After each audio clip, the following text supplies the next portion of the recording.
can we trust this kid, Tariq? I know how to keep him in line. I wasn't sure what to expect going into this, a whole spin-off series starring debatably the most hated character from the original show, and then add in the fact that the most interesting characters from the original are all gone. But I must say, we're off to a pretty hopeful start.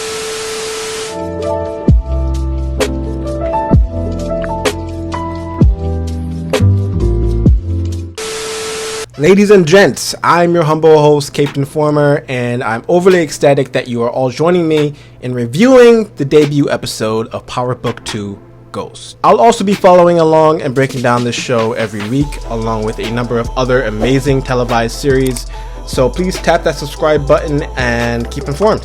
First and foremost, let's give Mr. Curtis Jackson his flowers for wrapping up an amazing series last year that ranked #1 on the Starz network. Secondary, thank God this man kept the original theme song for this Power spin-off series. I couldn't tell you how happy I was to hear Joe hit them vocals again on the intro. I guess we all let 50 know the hard way last year that if it ain't broke, don't fix it. So let's not waste any more time and get right into the crux of this new series debut. Tariq's life gets flipped on his head after the death of his father, James St. Patrick.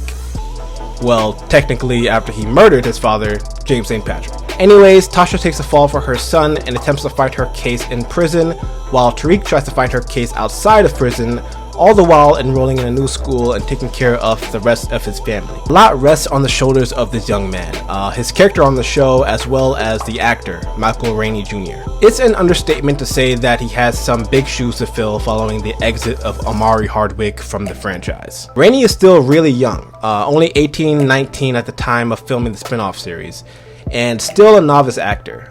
He had a couple standout performances in the original show, but he will really have to step it up if he wants to lead a whole series by himself. And truth be told, if this pilot episode is any indication of what Tariq St. Patrick has in store for the rest of the season, we may be in for a treat.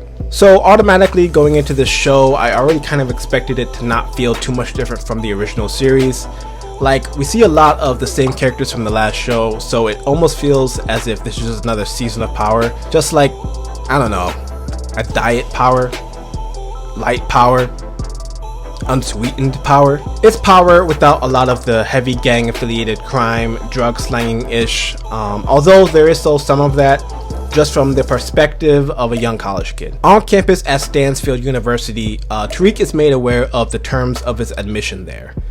He rooms with one of the school's star basketball players, a student named Ezekiel, and tutors him in all subjects in order to keep his grade point average in a range that will allow him to stay on the team. We also get to meet some of his classmates, including Lauren and his old roommate Braden, as well as his advisor Caridad Milgram, who also happens to be bad as hell. Anyways, off campus, we see Tariq more or less back to his old ways of trapping pills.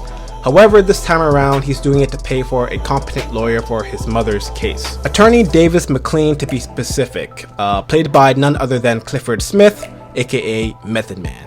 He's actually pretty great in this, but that's no real surprise. Method Man has always been a dope actor. Another celebrity appearance in this series is Mary J. Blige's character, Monet Tejada, who we meet at Tariq's roommate's Ezekiel's party in Queens. In the first episode, they kept a lot about her character hidden, but we see her defending her son Drew in a fight at the party, and instead of trying to break it up, she actually influences him to escalate things. He'll be back. Yeah, he just gonna go get something. You know what to do.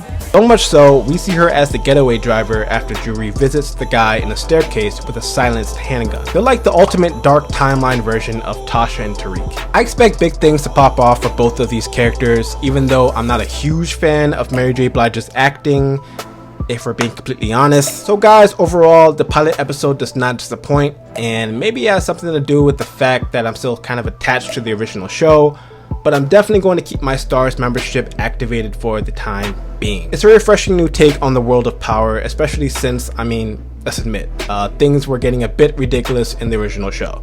Like, over the top ridiculous. People, thanks for making it this far in my review. Please leave me your thoughts on this show in the comments below. Please like this video, share it, and don't forget to subscribe so we can break this show down together every week. Stay safe, y'all. Peace!